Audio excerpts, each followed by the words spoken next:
tinggal di sebuah pemukiman di Amerika itu, yang di situ banyak geng-geng penjahat, orang-orang yang berkulit hitam yang tiap hari memerkosa, membunuh orang, saling perang. Tapi dia nggak bisa apa-apa karena memang dia tinggal di wilayah situ bersama dengan orang tuanya. Tapi karena orang tuanya mendidiknya Islam, dia pakai jilbab. Setiap hari dia harus melewati gang-gang orang-orang ini. Jadi dia berusaha supaya tiba di rumah sebelum terbenam matahari. Karena kalau sudah malam, sudah gelap, udah kumpul tuh geng-geng semua di situ.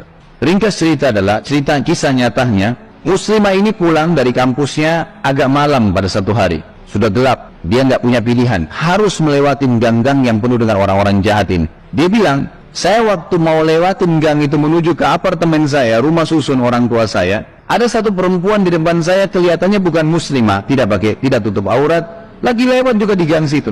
Tiba-tiba saya lihat dengan mata saya dikeroyokin oleh laki-laki itu, dipegangin, ditarik dengan paksa, dimasukkan ke dalam sebuah tempat dan terdengar suara teriak-teriak, kemungkinan diperkosa. Dan mereka sudah punya tim, jadi yang narik ke dalam itu beberapa orang nanti diperkosa, yang lainnya berdiri di depan gang, seakan-akan tidak terjadi apa-apa. Nanti mereka gantian memerkosa orang, hampir tiap hari pekerjaan begitu. Maka muslimah ini mengatakan, saya lihat depan mata saya itu, tapi saya nggak bisa berhenti. Saya mau kemana? Mau ke kampus sudah tutup, mau ke tempat teman-temannya jauh, rumahnya tinggal beberapa langkah, harus dilewatin. Dia bilang, lalu saya berdoa kepada Allah, ya Allah, sebagaimana aku meyakini kamu ada, kamulah yang telah memerintahkan aku untuk menjaga kehormatanku, jagalah kehormatan ini.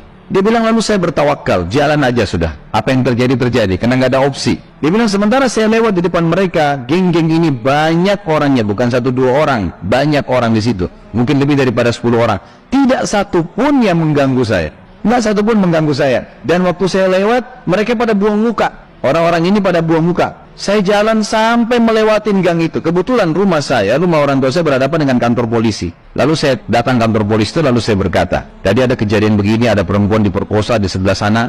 Polisi pun akhirnya menerima laporan tersebut, lalu memeriksa, kena dekat, betul terbukti ditangkap, masih ada perempuan tadi dan memang diperkosa.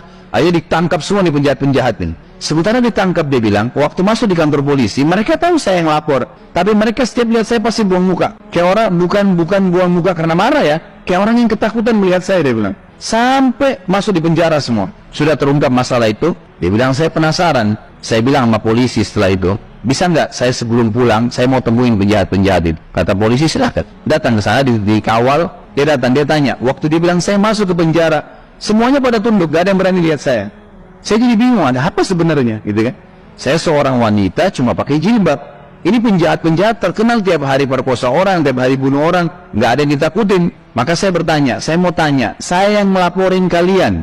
Maka semuanya ada satu orang yang menjawab mengatakan, kami tahu kalau kamu yang melaporin. Terus kata si perempuan ini, kalian tidak marah dengan saya? Karena ini nanti ke depannya siapa tahu mereka lepas dendam. Nggak ada yang nyaut, diam aja semuanya.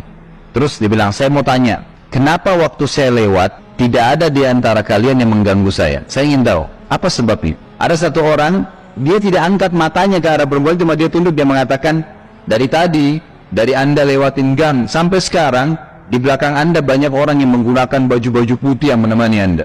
Dan badannya besar-besar, kami takut. Perempuan ini bilang, saya tiba-tiba gemetar, hampir jatuh, kaget dengan informasi itu. Tapi itu kisah nyata, gitu kan? Kisah nyata.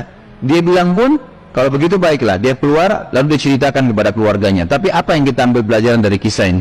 Keyakinan kepada Allah Subhanahu wa Ta'ala mendatangkan pertolongan yang memang tidak masuk di akal manusia.